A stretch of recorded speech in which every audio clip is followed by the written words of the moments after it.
नमस्कार, राधिकाज रेसिपीमध्ये तुम्हा सर्वांचं अगदी मनापासून स्वागत आहे। आजच्या व्हिडिओमध्ये आपण गाड्यावर भेटतो तसाच अगदी चमचमीत आणि टेस्टी असा वडापाव आपण बघणार आहोत। तर त्यासाठी काय काय साहित्य लागणार आहे ते आता बघूया। तत्पूर्वी तुम्ही जर आपल्या चॅनलवर नवीन असाल तर व्हिडिओला लाईक आणि चॅनलला सबस्क्राइब करायला विसरू नका। तर चला रेसिपीला सुरुवात करूया।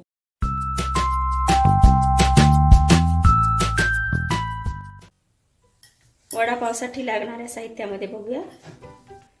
उकडून मॅश केलेले 3 बटाटे, हिरवी मिरची पेस्ट, त्यामध्ये अद्रक 1 इंच, 2 ते 3 लसणाच्या पाकळ्या आणि छोटा चमचा जिरं, धनेपूड 1 चमचा, चवीनुसार मीठ, खाण्याचा सोडा आणि 1 वाटी बेसन, थोडंसं लिंबू। आता वडापावचं बॅटर तयार करून घेऊया। त्यामध्ये चवीनुसार मीठ आणि खाण्याचा सोडा, थोडं थोडं पाणी घालून आपण बॅटर तयार करून घेऊया।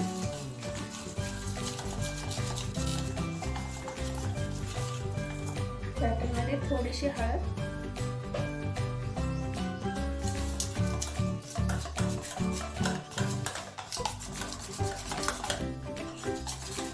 बघा अशा प्रकारे आपल्याला बॅटर तयार करून घ्यायचं आहे।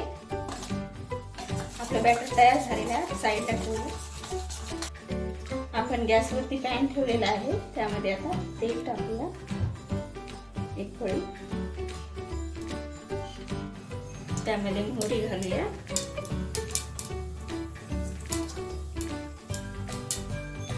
थोडंसं जिरं,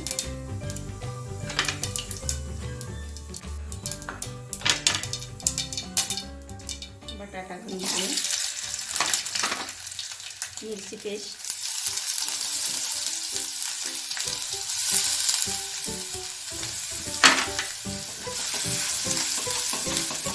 आणि हे पूर्ण मॅश करून घ्यायचं आहे।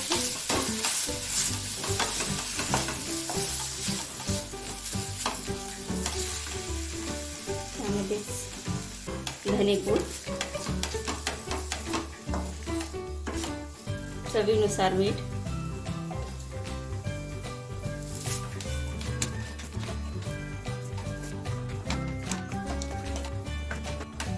आपली चटणी तयार झालेली आहे, त्यामध्ये थोडंसं लिंबू पिळून घेऊया।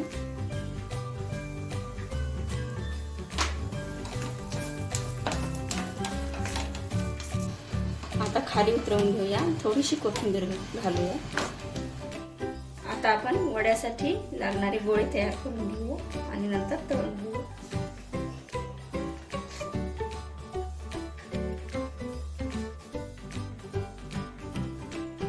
अशा प्रकारे तुम्ही लहान मोठे करू शकता।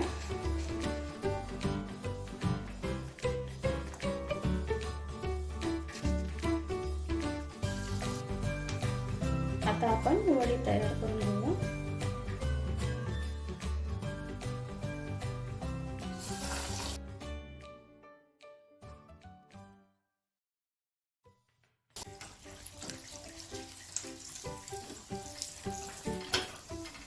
आता आपण काढून घेऊया।